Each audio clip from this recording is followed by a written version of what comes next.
Hello, and welcome to the Empath Zone podcast, where we discuss various topics about being an empath and spirituality. This is podcast number 18. I'm Gary, and I'm an empath and also a healer, and I also run the Empath Zone. With me today are our two regular co-hosts. The first, of course, is Jennifer Harris. Hi Jen, how you doing? Hello, doing good. I'm Jen, and I am a demonologist, and I specialize in demons and all their lovely stuff. And our other regular co-host Not is Mari. Hi Mari. Hello, how's it going? And I specialize in spirituality as well as psychic attacks. Today's topic is an interesting one called Fluffy Bunny Syndrome. And it's all about how everything is love and light until things don't go right. So over to you, Jen. Well, today is going to be kind of a bad topic for a lot of people because there's a lot of empaths out there that feel that no one that is an empath can get angry or make you angry and dwell in darkness or negativity. So what we're really working on is how do we face this and why are we feeling that when we have anger issues, we are not an empath. So what I'd like to do to start out with is what is an empath? And I know everybody probably already knows, but let's define empath. Being an empath is being able to feel somebody else's emotions. And while that's all there is to it, it can actually lead to a very complex range of things. So empath means basically that you can feel other people's emotions or pain as if it was your own. Exactly, and many empaths aren't aware that it's not their own, so they think, why am I feeling depressed, even though there's no reason to be, and that's because they're picking up on someone else's pain or emotions. So when we are an empath, sometimes people talk about light workers. So can we define what a light worker is? Yes, well, my understanding of a light worker is someone who is supposed to be working for the greater good with the light. And that's an interesting thing because it sort of implies that light is good and dark is evil or bad. Which Right. to me is like saying, day is good and night is bad. Each has their place and each is important. It doesn't exactly bode well saying that everything is evil if it has darkness around it. When in fact it's not even true. So a light worker is someone that, what you're saying is what someone does work for the greater good. It doesn't have to do with doing work for the light specifically, but they tend to go on love and light, correct? Basically, I think the context that it's meant to be is that a light worker is meant to be one who is working for the best outcome for all. That's a good definition then. I like that one. Okay, so when we are working with light workers and empaths, knowing the difference between the two, can an empath be a light worker or vice versa? Well, the answer is yes, an empath can be a light worker and a light worker can be an empath, but really when it comes down to it, it doesn't mean that if you're a light worker, you are an empath. It doesn't mean that if you're an empath, you're automatically a light worker. It also comes down to the fact that if you have power, it doesn't mean that you're spiritual, and if you're spiritual, it doesn't mean you automatically have power. All these things are exclusive. Correct. It's when you work on yourself and get to that point where you cross over between empath and light worker, or vice versa, or owning your power because you have spirituality and you have discovered that you can do this. That's when things start going your way. But the problem with a lot of these light workers, empaths, especially the new ones, think that just because you're an empath or a light worker means that you cannot do any wrong against yourself or anyone else. Yes, well, It's an interesting thing that if you say you're an empath, or if you say that you're a light worker, that there's an immediate assumption that somehow you're meant to be perfect and you're meant to know everything that's going on, and somehow you're also meant to be psychic and not only know the emotions of everybody you come across, but also, what the Tesla numbers are going to be, and read people's futures and their love life, and it just spirals out of control. It's part of the reason why we have on our website that we don't allow people asking for readings, because while, yes, some empaths are psychic, but not all are. Yes, in fact, being a psychic with empathic abilities allows one to actually be more accurate and tell people what they need to know. But people need to remember that empaths are born either from genetics, they sort of inherit their abilities, or because of trauma, especially in childhood. They had to learn how to become aware of people in dangerous situations so they could learn to avoid them before they actually came into their space. So going from there, we have faced a lot of people that claim to be empathic or light workers. I'm not saying they are, and I'm not saying they're not, but as soon as someone says something that they don't like, they go on the defensive. Or they don't agree with someone, they end up yelling, "Oh, you're not an empath, you can't argue with me." I don't understand why they do this. Well, here's the thing I've noticed. There are people who will go, love, light, I am love, I am life, you must come from love, you must come from light. And the moment you don't agree with that point of view, they become aggressive, demeaning. They actually become the very thing which they say they are not. They actually don't understand what it actually means. Most people use love as a weapon and say, I am love, and then the moment somebody disagrees with them, they get very aggressive. Whereas if you really were coming from a place of love or true unconditional love, you just would say, okay, fine, well, you're entitled to your own opinion, I'll just continue being me. So what does it matter when other people agree with you or disagree with you? It's all about who you are being and what works for you, and they don't have to agree.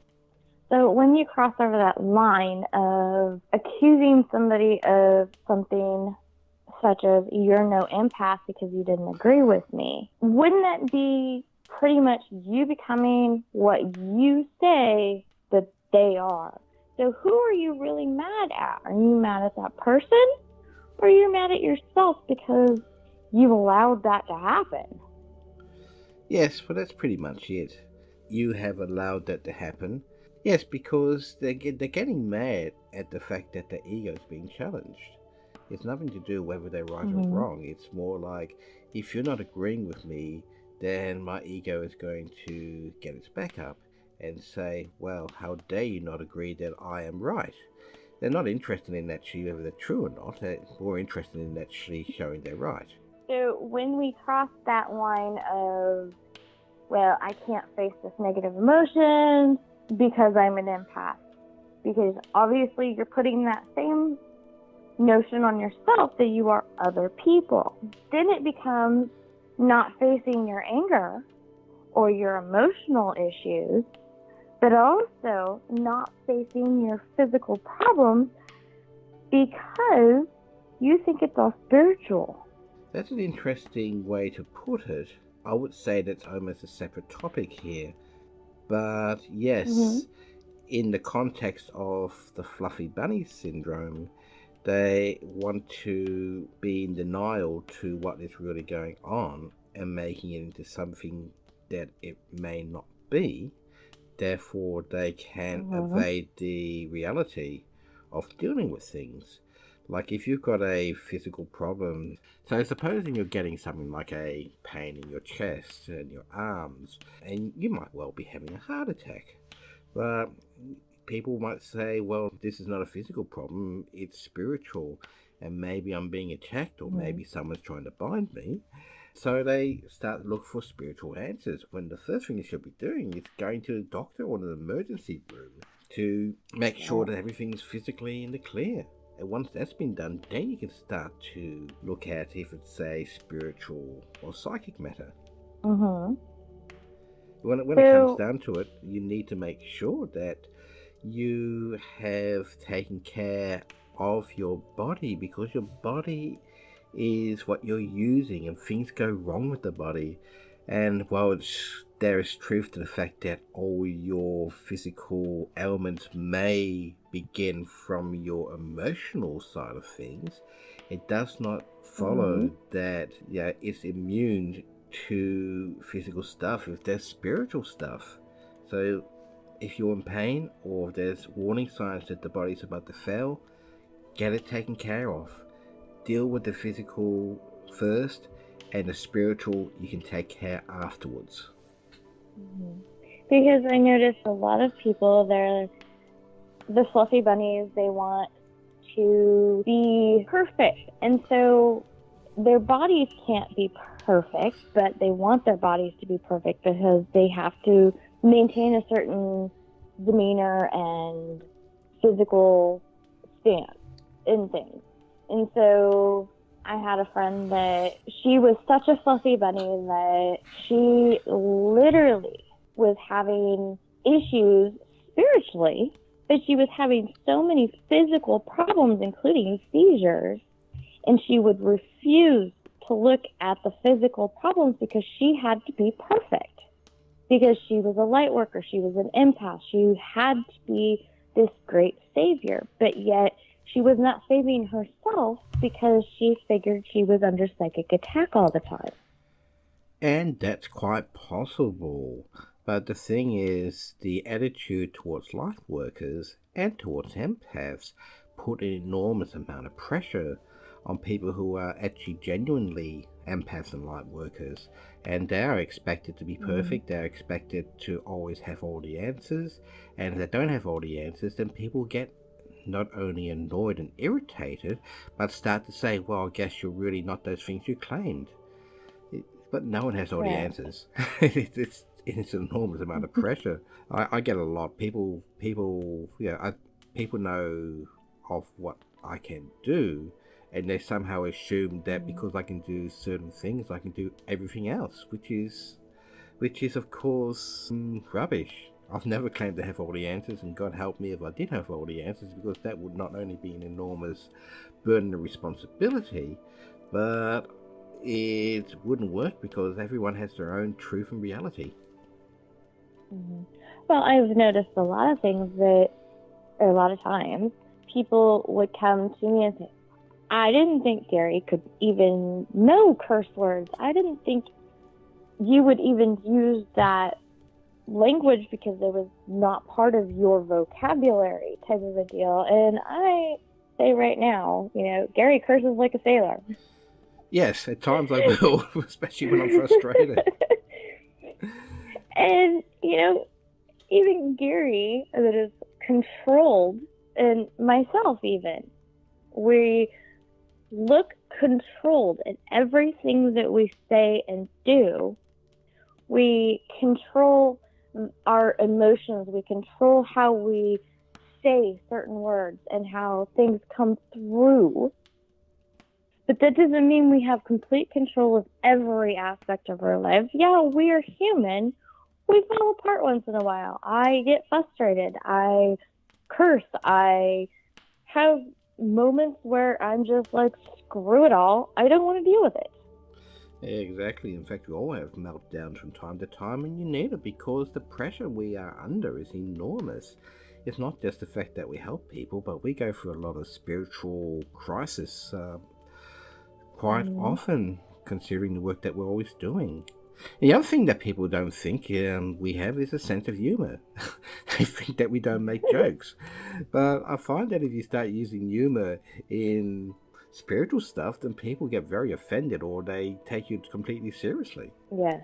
We have to be controlled about what we do because we have to look a certain way and deal with people in a certain way that we're not coming off as total jerks. Totally. But if we don't control our emotions when we're dealing with something, like a crisis that someone is on the verge of suicide, which we've had a couple of those, if we are not controlled in our emotions and not allow their emotions to interfere with what we're trying to do, then we are doing them a disservice. Yes. In fact, it's important to not become involved emotionally. You have to maintain a certain amount of detachment. Otherwise, you're not going to be of any help to anyone. Mm-hmm. The person doesn't need to be told how horrible it is and have the other person and have you fall apart just because they're having a bad day. They need you to be an anchor. And with that control, though, we look like we can't be doing this or that, or we never have a meltdown or everything. And we have meltdowns, like I said. We are human. Everybody here on this planet are human. And so we have to understand that humans are not perfect. They have their moments. No matter how cool and controlled they are, they might be screaming inside their head. And so when you come up to somebody and say, well, I expected you to be better than that, well, maybe they're not better than that. Maybe they just put on that mask because you expected them to. Yes, and that's one of the most frustrating things you can say to someone. You can tell them, well, I expected you to be this, or I expected you to be that, and you'll think, well, I never promised that. Who are you to actually expect me to be anything? I've had people come up to me and say, hey, this is what's going on, and you never picked up on it. And I'm thinking, well, if I wasn't looking for it, or if it wasn't something that I was meant to pick up on, why would you expect me to pick up on it? I'm not supposed to be your be-all, see-all guide here. And quite often there are things which I am aware of, but it's sort of like you've got an entire book of things which you can refer to, and do you go through it saying this, this, and this? No, because you just overwhelm people and giving so much information that nothing gets resolved, so you focus on the one or two aspects which need to be focused upon. And, it's not our responsibility to keep you on your goal. It is not another person's responsibility to make sure that you always have a good day. And that's exactly what these fluffy bunnies expect of everybody around them is, if I'm not having a good day, then it's your fault. Yes, it is. Or worse, and I used to have to deal with this in my job a lot. If I was overwhelmed and I was, people would be away sick, right? And I would always be the one expected to take up the slack and do the job as well. And sometimes, yes, I will get frustrated and have a bad day. And then the other staff around me, or the staff that were left, would make it about themselves. And all of a sudden I had to be fixing them up as well. And I cannot tell you how frustrating it is to not get support when you need it. It's an interesting phenomenon that you can be great, 99 days out of 100. And if you have one bad day, everybody suddenly turns against you like you're the worst person in the world. Exactly. So you can't expect everybody to do what you expect them to do. You can't expect people to make sure that you are taken care of. You have to take care of your emotional health yourself. And until you can face your emotional side of things and your dark side and understand, you are capable of bad things, but you choose not to do it, not to say it. That's the difference. Doesn't mean that you're not prone to things, that you're infallible because you choose not to do it. You're human. Get over yourself. Exactly. And the other thing is that you really don't have a right to define how other people should be. You're putting these expectations on people that they never made a promise to be. You've decided this is how someone is going to be, and if they're not being it, then you get angry about it, which is really unfair. It's unfair, and it is not going to help any situation. So instead of accusing people of not being empathic because they said something that you didn't like, or getting angry with the situation, maybe you should use your empathic skills and put yourself in their shoes and figure out why this happened instead of it's all your fault. Yes. If someone's having a bad day and they're acting out of character, don't get angry with them for that. Figure out maybe there's something going on I'm not aware of. Maybe there's need to be supported, validated, or better left alone. And you get a lot of people who try and fix you, and they actually will say, you need to do this, you need to do that, and the older person is thinking to themselves, I need to be left alone so I can just chill and just get my energy back. But they spend so much time trying to convince people, leave me alone, that they get worse and more angrier, and in the end they snap and they think, what's up their butt? Exactly. That's what happens. So it's like someone who's sick in bed, and you're sitting by them saying, let's discuss why you're sick and what you can do to get better. And you're thinking, just let me rest. So what we're just saying is, be kind to yourself and don't expect yourself to be perfect all the time. Let things roll. And don't expect other people to be as perfect as you expect them to be. Don't have any expectations with other people unless you know that person and they have promised to do something, then you expect them to do it. But don't expect them to always be perfect, because none of us are. Exactly. The other thing that comes up quite a bit is people who will approach you for free advice. They don't want to pay. Somehow they think that your time is worth nothing and everything you do should be free.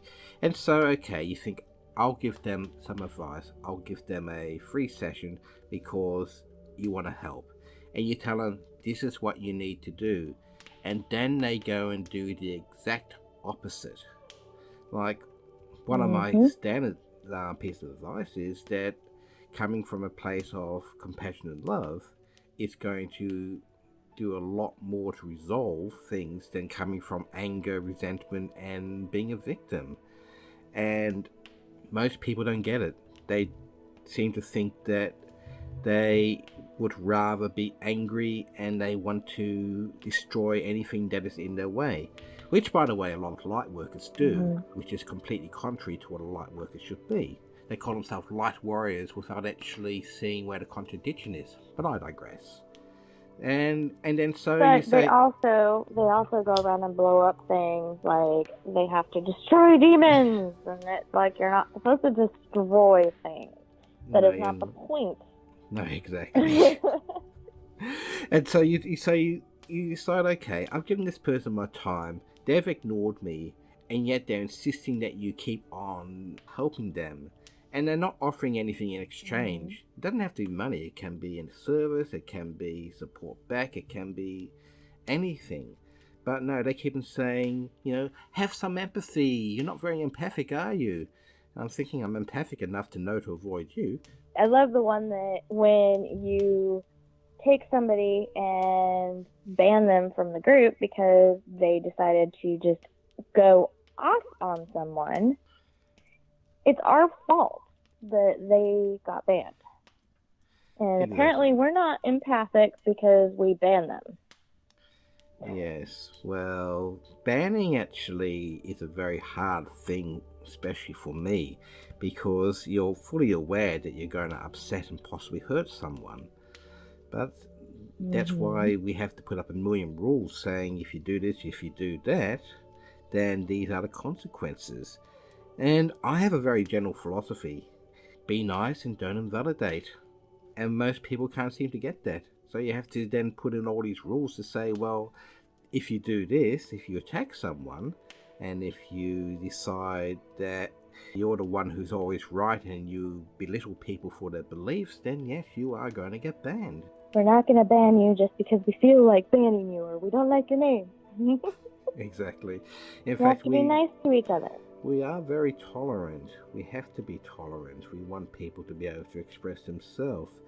But we also want to avoid the drama. There's plenty of groups out there for drama, and drama actually destroys groups. I've seen it happen so many times. And so we remove the drama, and the group seems to be thriving. Always remember, just be kind to each other. Even if you know what they're going through, you don't always have the right to make them feel like what they're doing is wrong. And the other thing is that no one seems to see the contradiction that they keep on.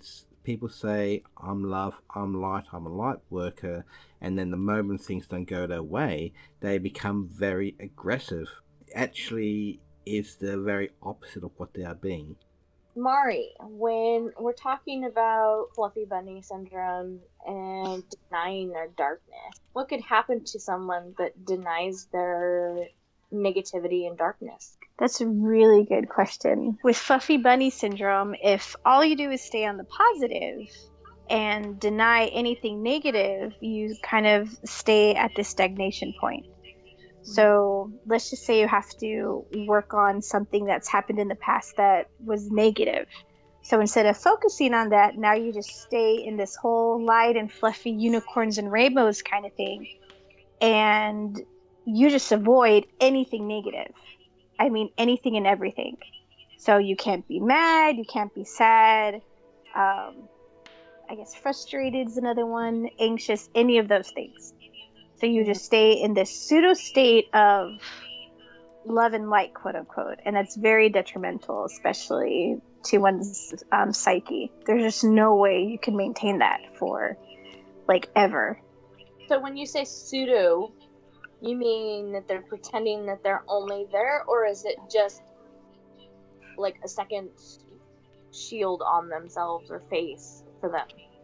It's both. It's a facade. So instead of you wearing that social mask that people tend to wear, for instance, now you're wearing this mask of love and light, and that's all that there is. Okay. So you could attain that state naturally by looking into your shadow self and fixing those negative aspects of yourself, like trauma, for instance, that happens when you're a child. There's, things that happen, could be a death in the family, abuse, and some kind of traumatic near-death experience, something like that. It all leaves a negative impact in you. Okay. So once you actually remove that, now you actually have room for positivity. A lot of the times when people start their spiritual journey, they don't really understand that you have a cup of water, and this cup of water is actually stagnant, and it's full of impurities and mold and stuff, and it's overflowing. So if you have this overflowing, moldy cup, how are you going to have room for anything else? You kind of have to clean it and figure out what to do in order to fix what's inside already. So once you do that, it's not enough to just deny that darkness in yourself. You have to face it and overcome it. Mm-hmm. And embrace it too, a lot of the time. Once you overcome it, though, and get rid of a lot of this negativity and darkness in your life, does that mean you're all love and light then? It depends on what you want to do with your path. I believe in a balance. You have a balance of darkness and you have a balance of, I guess, lightness. We'll just put nesses on the end of everything. Okay. I believe in a lot of duality in yin and yang concepts. I studied acupuncture and into medicine, and that's like the bread and butter of the whole thing. Yeah. So you can't have one aspect without the other. You have day, you have night, fire, ice, darkness, light, same thing. So when you have a balance of those things, then you're able to understand what to do. And when one is more in balance than the other, you also understand how to shift it. Even in Oriental medicine standings, you can have too much of a good thing. Like, for instance, if you're looking at, you have the 7 emotions and you have joy is one of them. And you would think that joy would be a good thing. But if you get too much joy all of a sudden, something bad could happen. And if you have too much joy, it's actually tied to your heart. And that's why people tend to have heart attacks, especially when it's the guy that's been working his whole life and now he's retired and he goes on vacation and he has a heart attack on vacation because now he has an abundance of joy that he didn't have before. So it's kind of like an overindulgence. So, for instance, just to throw that in there. They're overindulging in one aspect and forgetting about others then. Mm-hmm. And you can either overindulge on the light aspect where, oh, look, everything's all happy and my life is so positive, and look, I only have positive influences in my life and I'm always smiling every day, and it's just like disgusting.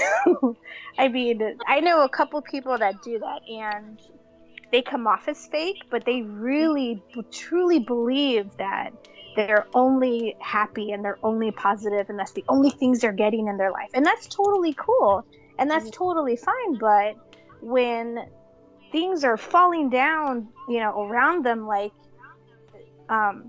it's like they're in this house that's crumbling and falling apart, but yet they say everything's okay. It's not okay.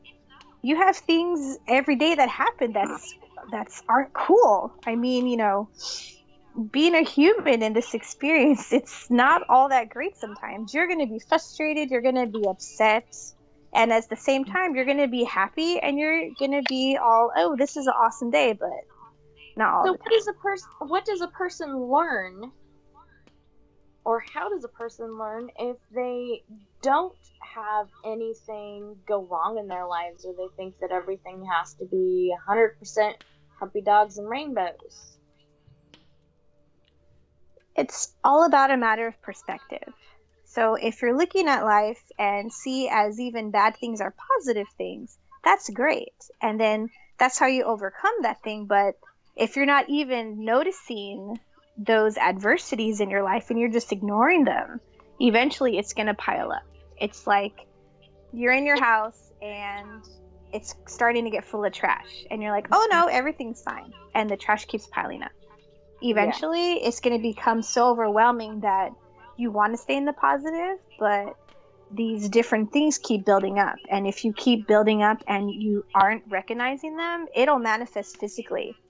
When they call it dis-ease, disease, or you can put it into, it's DIS space EASE, so dis-ease.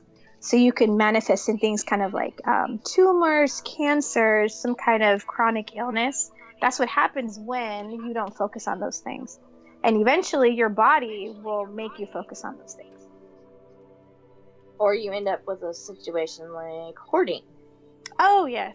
Or you have negative influences in your life where, you have a ton of people that, tend to overwhelm you, things like that. So any aspect can get overwhelming if you're not going to pay attention to it.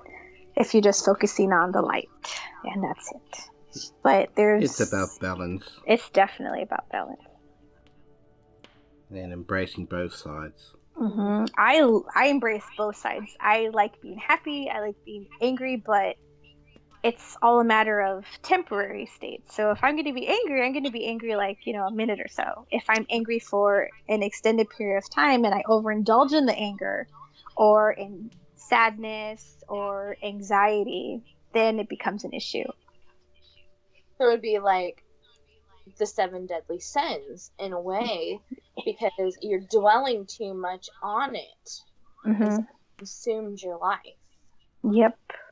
And a lot of the times, especially when you just start your spiritual awakening, you really don't realize that you've learned all these maladaptive behaviors growing up, in your social life. And you could have a pattern where you tend to either like run away from things so you avoid things, or you could have a pattern where you like to help people too much, to the point where you help them and they don't really do anything for themselves. So it's just all depends. It's just a bunch of, there's so many aspects. It can be very confusing. Okay.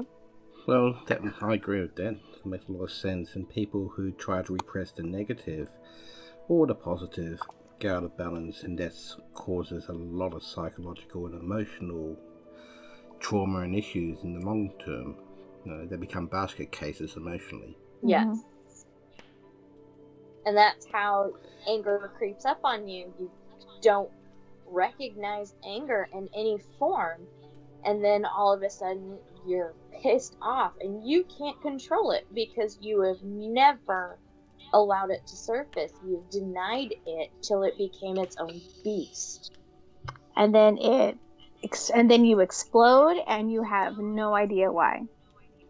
It reminds me of an episode of the classic series Monkey, where there was this mortal who denied his inner demons, and because he denied them, the demon was able to take on its own life. And this is very much the same sort of thing. Yeah. Because you don't recognize what you're doing when you're doing it, and it's consuming you because you have refused to actually address it. Okay, well, I think that's it for this podcast. Don't forget to check us out on our website, which will be linked in the comment section. And if you want to make a comment or if you have any questions, you can send us an email at podcast@empathsupport.com. Any final words, Jen? Be kind to yourself and remember balance is the key. And Mari? Jen said what I was going to say. So I second that. Yeah, I think that's always good advice. Okay, thank you very much, both of you, and we'll see you next time. Bye. Bye. Bye. Hopefully you enjoyed this video. If you did, here are some others you might find interesting. If you have any thoughts, I'd love to hear about them. Leave a comment, and maybe even a like. I rise like a phoenix.